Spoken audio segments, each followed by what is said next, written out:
Nobody knew who she was, nobody knew where she came from, and nobody knew how she had ended up there. At first, investigators believed they had several strong clues. The woman had distinctive dental work, unusual physical characteristics, and what appeared to be evidence pointing toward a specific background. It seemed likely that identifying her would simply be a matter of time. But time kept passing. Years turned into decades. Every lead failed to give this young woman her name back. Every comparison to known missing women came back empty. Missing persons databases were searched across the United States and Canada. Experts studied the remains. New theories emerged. None of them brought investigators any closer to the truth.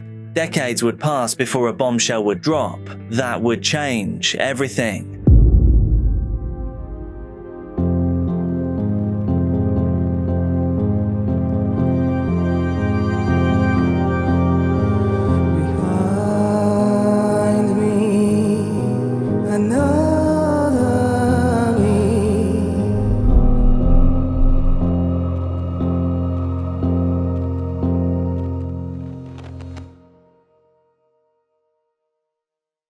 The discovery happened in a remote area east of Missoula near Crystal Creek Road. A hunter had been following a wounded bear through heavily wooded terrain when he noticed bones scattered across a hillside. At first glance, the remains appeared old. There was little left beyond the skeleton itself. Whatever it was that happened here had happened a long time earlier. Authorities quickly secured the area and began examining the scene. The victim was female. Her time on this earth had not come to an end naturally. 2 .32 caliber bullets were recovered from her skull, indicating that she had been shot in the head at close range. The condition of the remains suggested she had likely been dead for at least a year before being discovered. What immediately complicated the investigation was the complete lack of personal belongings. There was no clothing, there was no identification, there were no personal effects. There was nothing that could immediately tell investigators who this woman had been or where she had come from. That absence of evidence would become one of the defining characteristics of the case. Normally, even when a victim cannot be identified immediately, detectives have something to work with. A driver's license, a piece of jewelry, a unique item of clothing, or even something as simple as a receipt can provide a starting point. In this case, there was nothing. The victim seemed to have been erased. Investigators therefore turned their attention to the remains themselves.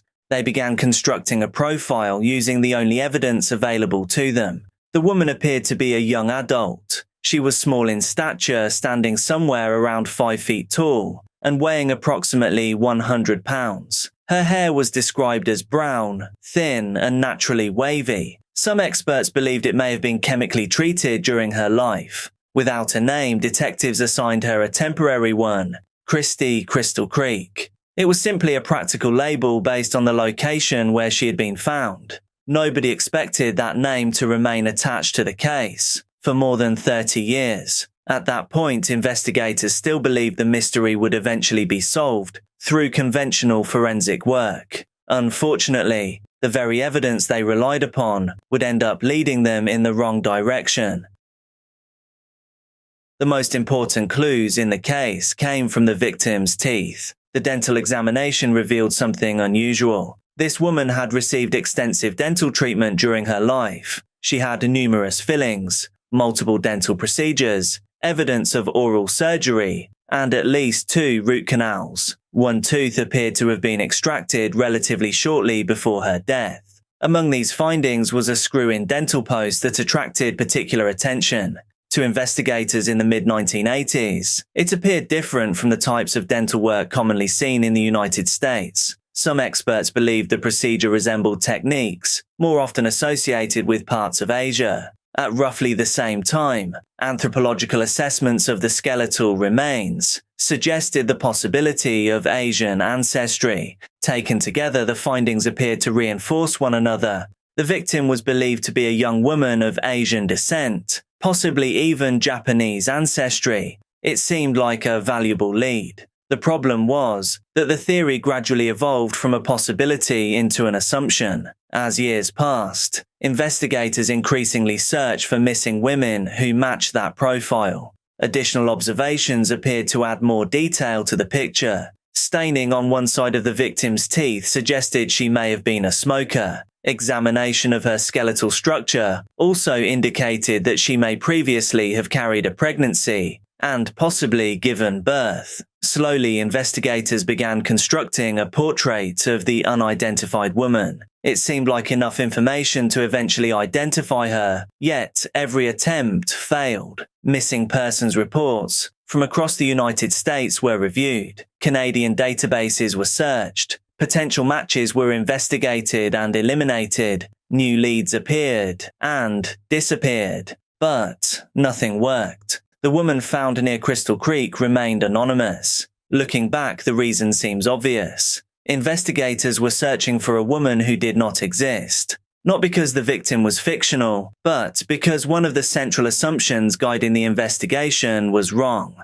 The real woman behind the nickname was someone else entirely. Before that mistake would be exposed, however, another name began appearing repeatedly in the investigation. That name was Wayne Nance. Even while detectives struggled to identify Christy Crystal Creek, many believed they had a likely suspect in her death. Wayne Nance was one of the most notorious criminals ever associated with western Montana. Later nicknamed the Missoula Mauler, Nance was suspected of multiple murders committed throughout the 1970s and 1980s. Although he was never formally convicted of homicide, investigators eventually linked him to several violent crimes. What made Nance particularly relevant to this case was not simply his reputation. It was where Christy Crystal Creek's body had been found. The Crystal Creek area was known to investigators because of its connection to Nance. According to later accounts, it was one of the locations he was known to frequent. More significantly, another young female victim associated with Nance had been found nearby. That victim became known as Debbie Deer Creek. Like Christy Crystal Creek, she remained unidentified for years. She was discovered in the same general area outside Missoula, and like Christy Crystal Creek, she had suffered shots to the head. Eventually, Debbie was identified as 16-year-old Marcella Bachman. Evidence connecting Bachman to Nance was substantial. Photographs of the pair together were later found among Nance's possessions. Witnesses had seen them together before her disappearance. Investigators strongly believed he was responsible for her death. The similarities between the two cases immediately stood out. Two young women, discovered in isolated locations, with the same cause of demise, and two bodies found within a relatively small geographic area that is connected to Wayne Nance. The deeper investigators looked, the harder it became to ignore the possibility that Christy Crystal Creek was another victim. Yet there was a problem. At this point, nobody even knew who she was. The suspicion surrounding Wayne Nance never completely disappeared. In fact, it only grew stronger after his death. In September 1986, Nance's time came to an end while attacking a married couple in their own home. During the attack, one of the victims managed to free himself and fight back. Nance suffered fatal injuries and passed the following day. This event really changed everything. Had he survived, investigators might eventually have questioned him about Christy Crystal Creek. They might have confronted him with evidence, searched for inconsistencies in his statements, or discovered links between him and unsolved crimes. There was even a real outside chance of a confession. Instead, whatever Nance knew died with him. The investigation into Christy Crystal Creek, therefore, entered a frustrating limbo. Detectives suspected they might know who was responsible, but they could not prove it. At the same time, they still did not know who the victim was. For years, the case remained frozen between those two unanswered questions. Who was she? And who was responsible for what happened? Investigators continued pursuing every avenue available to them. Missing persons databases were searched throughout the United States and Canada. Dental records were reviewed repeatedly. Forensic profiles were updated as scientific techniques improved. Nothing ever produced an answer. One person who became particularly invested in the mystery was Sidney Bacon, a graduate student at the University of Montana. In 2004, Bacon selected Christy Crystal Creek as the subject of her forensic anthropology thesis. What began as an academic project gradually became something much more personal. She spent countless hours studying the remains, measuring bones, reviewing reports, and attempting to learn everything possible about the woman behind the nickname. Her analysis helped refine aspects of the victim's profile. It reinforced many of the observations already made by earlier investigators and provided additional detail about the woman's life before her death. Yet even after years of study, the central mystery remained unsolved. Still, nobody knew who Christy Crystal Creek was. Bacon later spoke about how strange it felt that the remains had spent decades sitting in evidence storage without a name attached to them. To her, this was not simply a case file or an academic exercise. It was a real person whose identity had somehow disappeared. The longer the case remained unsolved, the more unusual it became. Most unidentified remains cases eventually narrow toward a likely identity. Family members report someone missing. Records begin to align. Investigators establish connections that gradually close the gap between victim and name. But that never happened. Instead, every comparison failed. Looking back, the reason seems painfully obvious. The victim did not match the profile that investigators believed that she matched. For more than 3 decades, they were effectively searching for the entirely wrong person. The breakthrough would not come from another reconstruction, another forensic report, or another database search. It would come from technology that did not exist when the remains were first discovered. In 2021, the Missoula County Sheriff's Office decided to take a different approach. The agency partnered with Othram, a laboratory specializing in advanced DNA analysis and forensic genetic genealogy. By this point, genetic genealogy had already transformed numerous cold case investigations across the United States. Cases that had resisted identification for decades were suddenly being solved through family tree research and advanced DNA profiling. Investigators hoped the same thing might happen here. The challenge was significant. The remains had been exposed to the elements for years before discovery, and then stored for decades afterward. Recovering usable DNA from evidence in that condition is never guaranteed. Nevertheless, amazingly, scientists were able to develop a genetic profile from the remains. That profile became the foundation of a forensic genetic genealogy investigation. Researchers began identifying distant relatives.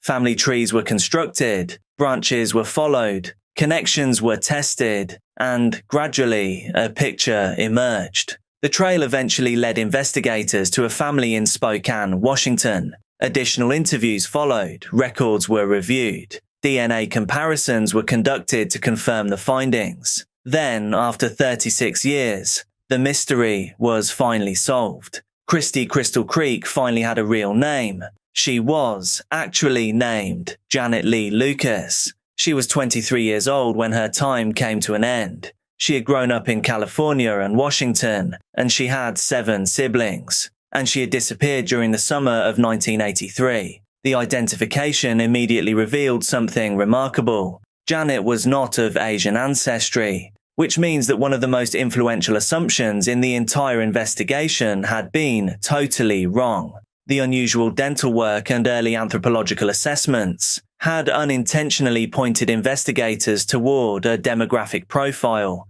that did not accurately describe the victim. As a result, detectives spent decades searching for missing women who matched characteristics that Janet herself did not possess. The discovery was both extraordinary and extremely frustrating. Extraordinary because one of Montana's most enduring unidentified remains cases had finally been solved. Frustrating because it demonstrated just how close the truth may have been all along. The woman found near Crystal Creek wasn't a mystery because nobody was looking for her. Instead, the mystery was because investigators were looking through the wrong lens. Now that they finally knew her name, attention shifted to an entirely different question. What had happened to Janet Lucas after she disappeared? Once Janet's identity became known, investigators were finally able to begin reconstructing her life. Instead of simply analyzing her remains, they learned that she was a mother. At the time of her disappearance, she actually had a 5-year-old son. Family members described her as warm, caring, and deeply loved. Despite the decades that had passed, she had never been forgotten. Investigators also established the last confirmed chapter of her life. Janet was last seen in Sandpoint, Idaho, during the summer of 1983. After that, the trail abruptly ends. No other records place her in Montana. No witnesses have publicly confirmed seeing her in Missoula. There is also no clear explanation that has emerged for how she traveled from Idaho to the area where her remains were eventually discovered. That missing period remains an important unanswered question in the case. Some accounts suggest Janet was living a transient lifestyle at the time. Others indicate she may have been hitchhiking and moving between locations. Regardless of the exact circumstances, investigators still cannot fully account for the period between her disappearance and her death. That uncertainty keeps the Wayne Nance theory alive. The similarities that raised suspicion before Janet's identification remain just as compelling today. Yet similarities are not proof.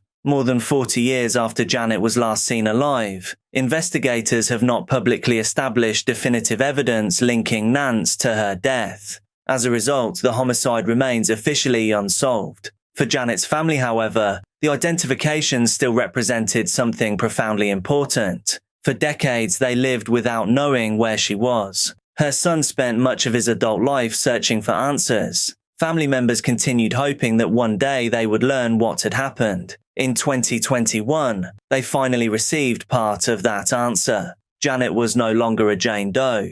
She was no longer Christy Crystal Creek. She was, once again, Janet Lee Lucas. After more than 30 years, a woman's remains in a cold case known as Christy Crystal Creek have been identified. The Missoula County Sheriff's Office announced the skeletal remains of a woman found by a bear hunter in 1985 near Crystal Creek are those of 23-year-old Janet Lee Lucas of Spokane. Despite years of forensic work and hours of searching missing persons databases, Lucas's remains were only identified recently due to help from the Montana Department of Justice's Sexual Assault KIT Initiative Program and the Sheriff's Office Cold Case Unit. Advanced DNA analysis and interviews with family and DNA testing helped MCSO conclusively identify her remains. In a statement, Janet Lucas's family writes in part, not only was she a mother, she was a daughter, a sister, an aunt, a friend, and now a grandmother to 4 beautiful children. We are grateful to finally be able to bring her home to us, as well as bring Janet the peace and rest she deserves.